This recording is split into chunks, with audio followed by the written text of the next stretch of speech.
Hi, my name is Zlaten, and I am a professor in the Mass Comm department at CMU. So I've been really challenged, I feel like, by the Lord and then like by a lot of people in my faith community to keep simplifying. And so I decided to go back through personally and start reading through the Psalms, which is a book in the Bible that essentially for the ancient Israelites was their songbook. So it's what they would pull out and they would all sing together when they would worship. But it's also a roadmap to humans. And every type of emotion, every type of experience, from grief, from confusion, from anguish, from anger to joy and praise and hope, are all represented there. And on a broad scale, the Psalms can give us a roadmap for processing emotions. And so I think a lot of times when we become stuck and when we become numb, if you start feeling yourself not being able to feel, that makes sense, or you're noticing a lack of feeling, I've been learning to take that as a cue that God wants me to process emotions with him. And so sometimes if I don't even know what to say, and it's even hard to find a quiet space in my house because my house is just crammed full of people. You know, maybe you moved home with your parents and that was the last thing you wanted to have to do, or you're with roommates, or if you're alone, right? I've found these Psalms to be a great guidance to just starting to pray through and give those emotions and talk them through with the Lord, because he is a personal God and he wants to hear what we have to say, and he also wants to share his heart with us. And sometimes I lose sight of that. I get so complicated in my schedule and in my life, and I just forget that simplicity of he wants me with him and he wants to hear how I'm doing. And so I keep just stripping it back to the basics. And there's a pattern in the Psalms too, where over and over again, you'll notice every time, even if it's a song of joy or a song of sadness or a song of anger, the author will express all of their emotions, and then they'll come back and they'll say, even if I can't feel this, God, you are good. God, you are the one who's on the throne.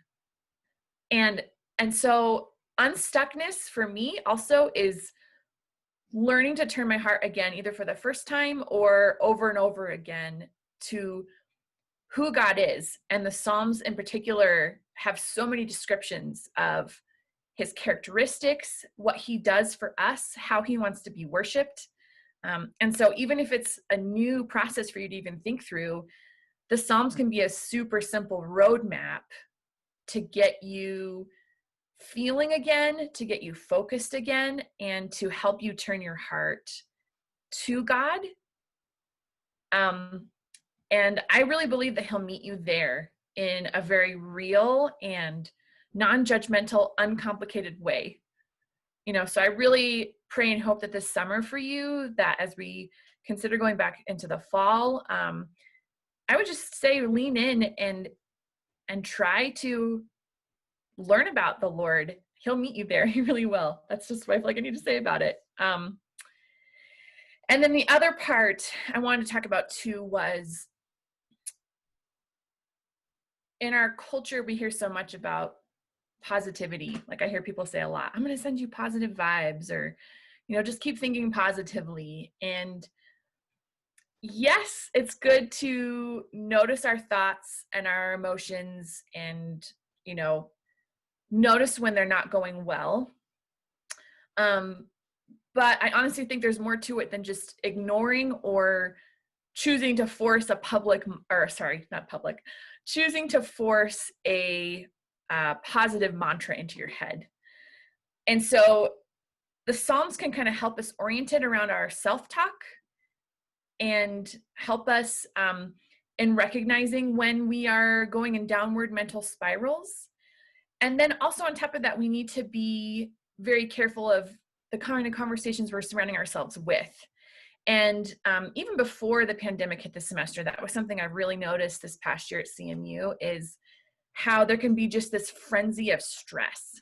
and the students can get together and they can just spend, it kind of turns into hours just, well, I'm so stressed about this and I'm so stressed about that. And there's nothing wrong with bringing those emotions forward. I think it's just when you stay there and you let that everyday pattern of just stress being your best friend first start to rule you, that will change your patterns. That will change your direction in life ultimately. And so actually, I would draw your attention to Psalm 1. And Psalm 1 opens the entire book of Psalms, and it sets the tone. It's like a preface, if you will, for the entire 150 chapters. But the first couple of verses really address the talk going around you. And so the Psalm talks about how there's 3 different ways that we talk with each other as people. It's kind of on our way as we're walking along the road. It's maybe standing together, talking along the road, or it's maybe actually sitting down and having a heart-to-heart. And in a lot of ways, that first Psalm is kind of warning us that if we are spending all of our time with people who are not going to be pointing us back to God, back to truth, back to what this culture fights so hard against us, we will eventually start walking their way. But the second verse in Psalm 1 goes on to say, but when we choose to walk with the Lord and we choose to be with him and let his voice be guiding us more, we will walk in his way, and he wants us to walk in his way.